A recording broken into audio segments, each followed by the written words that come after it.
2026వ సంవత్సరం మరి పరాభవనామ సంవత్సరం 3వ రాశి మిథున రాశి. కన్యా మిథునయోర్ బుధ, ఈ రాశికి బుధుడు అధిపతి. కానీ ఈ రాశికి వచ్చేప్పటికల్లా రవి, కుజుడు, శుక్రుడు, కేతువు ఈ 4 గ్రహాలే బాగున్నాయి. బుధుడు, రాహువు, శుక్రుడు, గురువు బాగాలేరు. కుజుడు వల్ల ఇళ్ళు స్థలాలు కొనుక్కుంటారు. శుక్రుడు వల్ల వివాహాది శుభకార్యాలు బాగుంటాయి. రవి వల్ల ఆరోగ్యం బాగుంటుంది, మంచి కీర్తి ప్రతిష్టలు వస్తాయి. కేతువు బాగున్నాడు, మంచి జ్ఞానం కలిగి ఉంటారు. కానీ ఈ రాశి వాళ్ళకి సరిగా చెప్పాలి అంటే గురువు పూర్తిగా బాగాలేడు. 1 సంవత్సరం పాటు గురువు పూర్తిగా బాగున్నాడు. ఈ గురువు వల్ల విద్య కానీ ఉద్యోగం కానీ చాలా ఇబ్బందికరంగా ఉంటుంది. తర్వాత బుధుడు వ్యాపార కారకుడు, వ్యాపారాలు సక్రమంగా లేవు. రాహు వల్ల అనవసరమైన దండగమారి ఖర్చులు ఎక్కువ అవుతాయి. కానీ ఈ రాశి మధ్యస్థంగా ఉంది. మరి ఎట్లా ఉంటుందంటే నడి సముద్రంలోకి వెళ్ళాడు అనుకోండి, పడవ మీద వెళ్ళాడు, పడవ మునిగిపోతుంది. మరి ఈత వచ్చని దిగాడు నదిలో, సముద్రంలోకి. ఒడ్డు దాకా ఈత కొట్టుకొని చేరతాడా అనేది చాలా కష్టం. చేపలు పట్టేవాళ్ళు ఉన్నారు, వాళ్ళు ఎట్టగో చేరతారు. అందరి వల్ల మాత్రం కాదు. ఈ రాశి వాళ్ళ పరిస్థితి పూర్తిగా నడి సముద్రం. ఎట్లా బతకాలనేది అర్థం కాదు. చెప్పాలంటే చాలా కష్టదశ. ఈ కష్టాన్ని చెప్పుకోదగిన కష్టం కాదు. చెప్పుకుంటే కూడా సిగ్గు అవుతుంది. ఎందుకంటే ఒక ముతక శాస్త్రం ఉంది. భార్యాభర్త 2 ఉన్నారు. ఇంట్లో దబి దిబి కొట్టుకుని దెబ్బలు ఏర్పడతాయి. మగవాడు ఎట్టోట బయటకు వస్తాడు, వచ్చేలా అంజామండా ఎందుకే మకురు శాస్త్రాలు చేయటం ఎందుకు, ఈ విధంగా తన్నులు తింటాం ఎందుకు అని బయటకు వచ్చి మాట్లాడతాడు. మరి వీడు పెళ్ళాన్ని కొట్టాడా కొట్టలే, పెళ్ళామే వీడిని కొట్టింది. కానీ పెళ్ళాన్ని నన్ను కొట్టిందని బయట చెప్పుకోలేడు. అంటే ఈ రాశి వాళ్ళని పెళ్ళాం కొడుతుందనే కాదు అర్థం నేను చెప్పేది. అట్లా బయట చెప్పుకోలేని ఇబ్బందులు, కష్టాలు, బాధలు వస్తాయి. బయట చెప్పుకుంటానికి వెళ్ళలేరు. కొన్ని చోట్ల జరుగుతూ ఉంటాయి, చూస్తాం. వాళ్ళు ఏం లేదు, ఫోన్ చేస్తారు, ఒక 10 లక్షలు తీసుకురా, లేకపోతే నిన్ను మర్డర్ చేసేస్తాం. ఎవరికైనా చెప్పావో, ఈ నెంబర్ తెలియపరిచావో మీ కుటుంబం మొత్తం మిగలదంటారు. వాడు బయట చెప్పుకోలేడు. 10 లక్షలు తీసుకెళ్ళాలంటే వీడి దగ్గర డబ్బులు లేవు. తీసుకెళ్ళకపోతే వాడు చంపుతాడు. చెబితే అసలు ఎవరిని బతకనీయుడు. వాడంత బలం గలవాడని మనకు తెలుసు. అట్లాంటి సమస్యలు చెప్పుకుంటానికి వెళ్ళేదిగా. ఇట్లాంటి పరిస్థితులు చెప్పడానికి వెళ్ళలేని బాధలు ఎక్కువగా ఉంటాయి. కాబట్టి ఈ రాశివాడికి కొన్ని ఉదాహరణగా చెప్తా.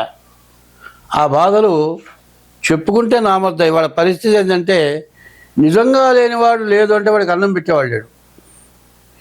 ఏమీ లేకుండా ఉన్నట్టుగా లెవెల్ మెయింటైన్ చేసేవాళ్ళు చాలామంది ఉన్నారు. మరి ఒక సత్యనారాయణ స్వామి అంత కథలో ఉంది. వాడు పుట్టంగానే తల్లిదండ్రులు చచ్చిపోయినాడు. అందరూ కూడా ప్రేమతో వాడికి అన్నం పెట్టి పెంచారు, తలాకాస్త ఇచ్చారు, పెళ్లి చేశారు. వాడు అన్నం పెట్టిన తర్వాత నాకు ₹1 ఇవ్వమని అడిగేవాడు, రూపాయో కారణం అడిగేవాడు. అట్టా అందరు ఇచ్చిన డబ్బులు తీసుకెళ్ళి జాగ్రత్త పెట్టుకునేవాడు.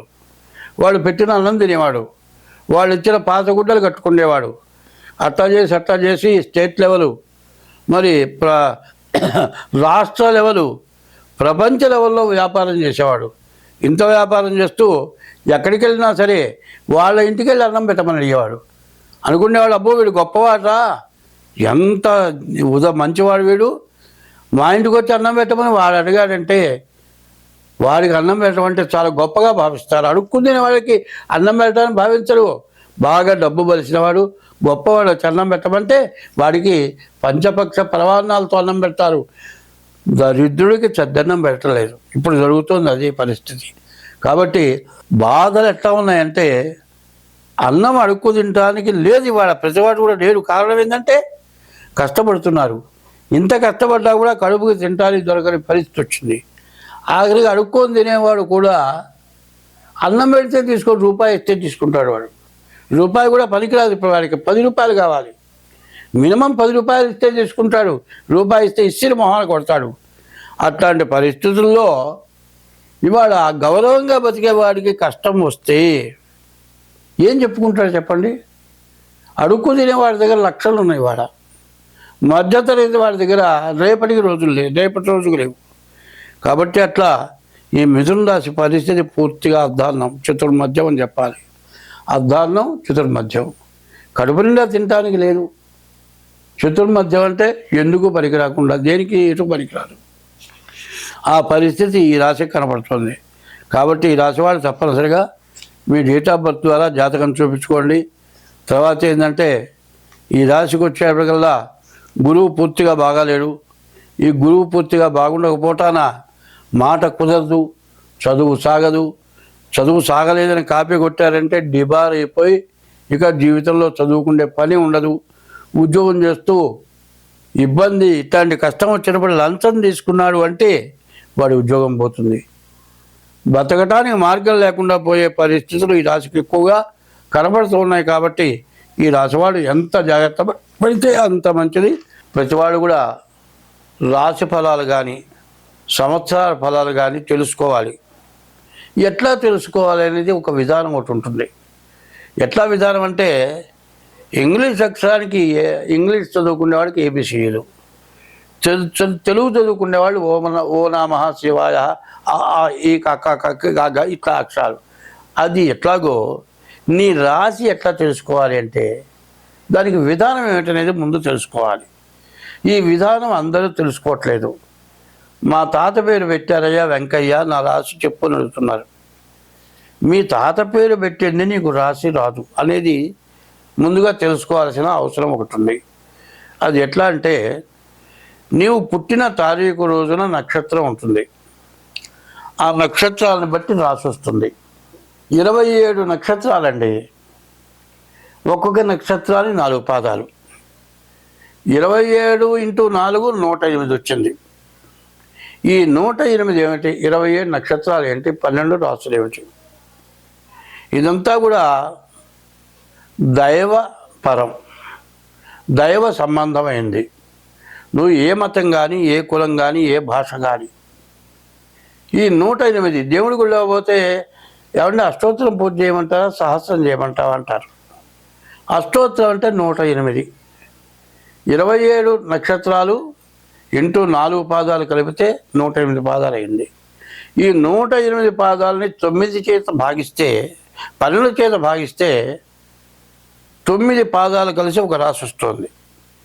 అశ్విని నక్షత్రం 4 పాదాలు, భరణి నక్షత్రం 4 పాదాలు, కృత్తికా నక్షత్రం 1 పాదం, మొత్తం 9 పాదాలు కలిసి మేషరాశి అయింది. ఇప్పుడు ఈ మేషరాశి చెబుతున్నామంటే ఈ మేషరాశి ఫలితం తెలుసుకోవాలి అంటే మీరేం చేయాలి? అశ్విని నక్షత్రం అవునా కాదా మీది, భరణి నక్షత్రం అవునా కాదా, కృత్తికా నక్షత్రం మొదటి పాదం అవునా కాదా, అది మెయిన్గా మీరు చూసుకోవాలి. ఇప్పుడు ఈ రాశి ఫలితాలు చెబుతున్నాం. అయితే ఒక్క రాశి ఫలితాలతోటి మీ జాతకం తేలటం లేదు. ఎట్లా వస్తుంది జాతకం అనేది మనకు కావాలి ముందుగా. ఇప్పుడు జన్మ నక్షత్రాలను బట్టి రాశి వస్తుంది, పుట్టిన టైమును బట్టి లగ్నం వస్తుంది. దీన్ని 2 రకాలుగా విభజన చేశారు.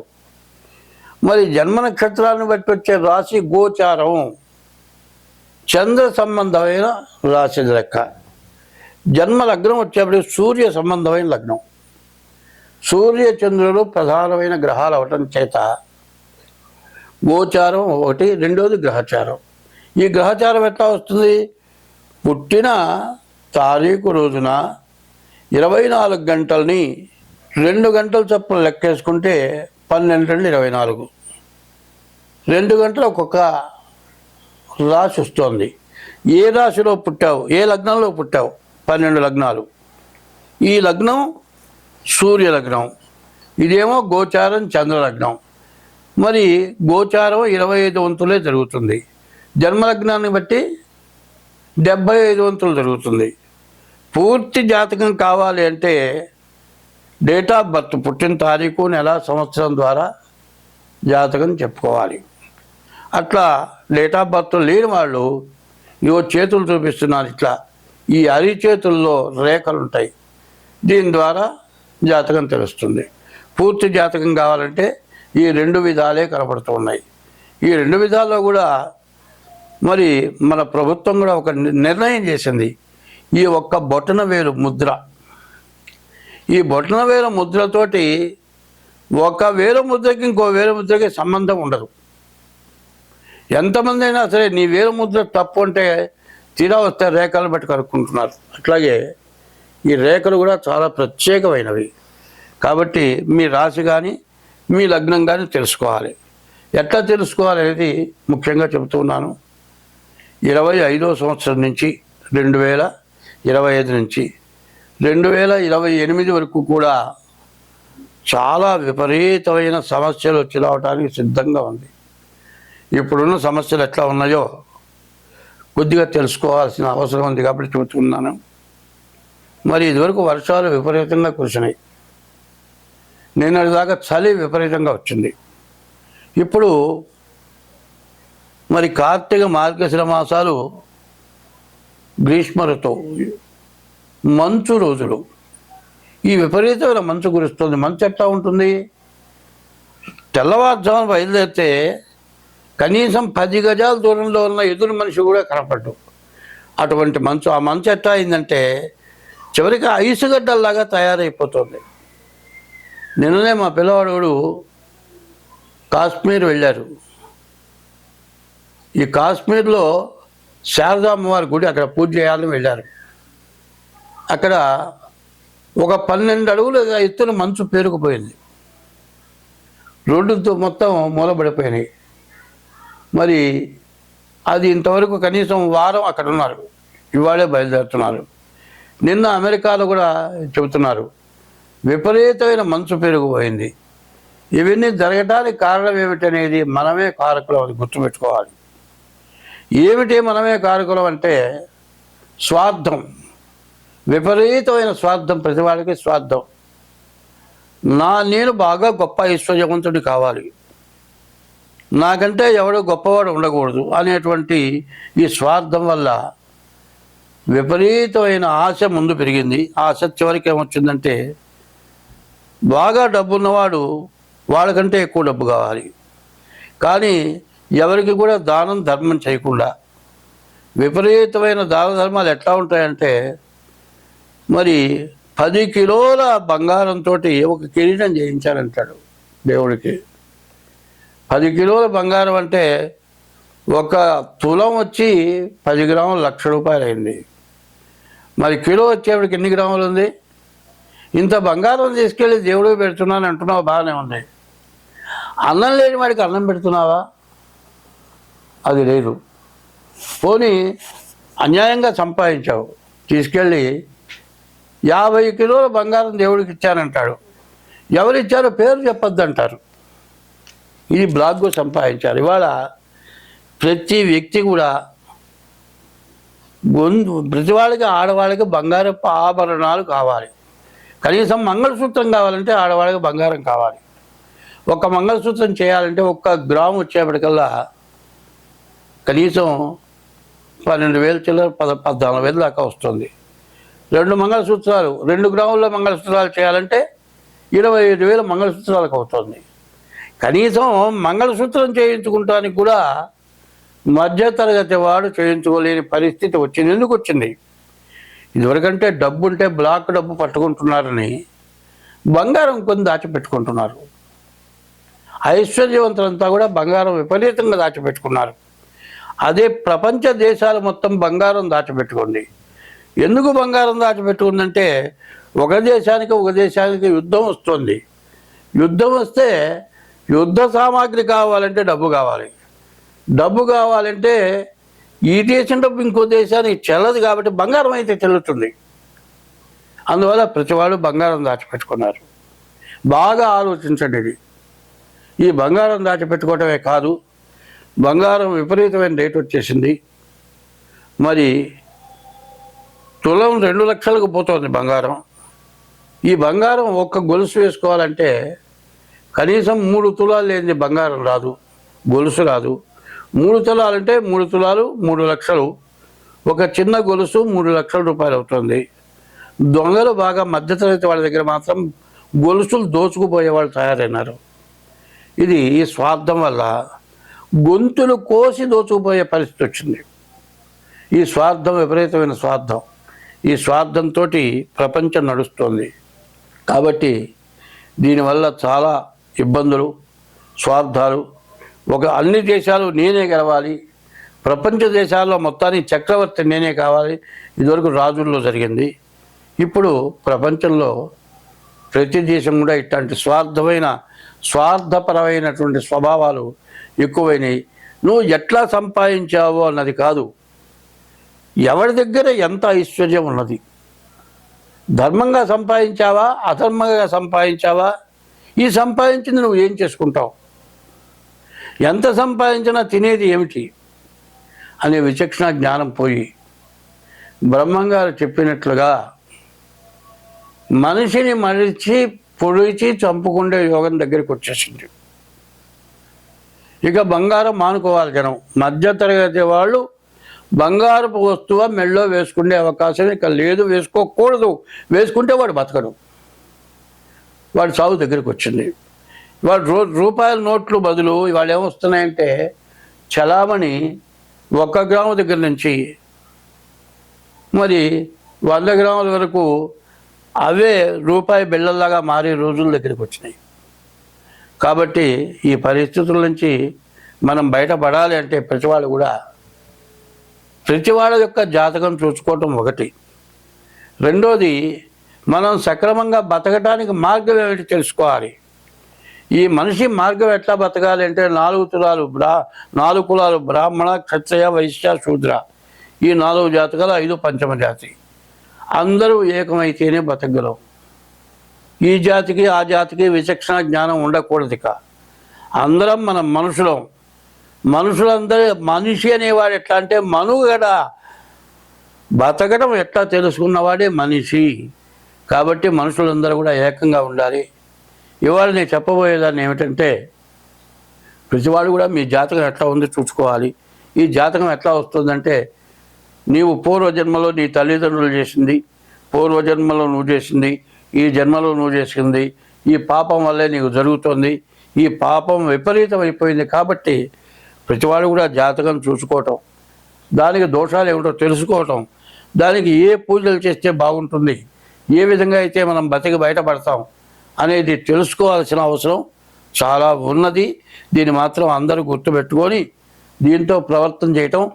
ఈ సంవత్సరం నుంచి 2028 వరకు సంవత్సరానికి సంవత్సరం ప్రతి సంవత్సరం గడ్డు సమస్యలు పూర్తిగా రాబోతూ ఉన్నాయి.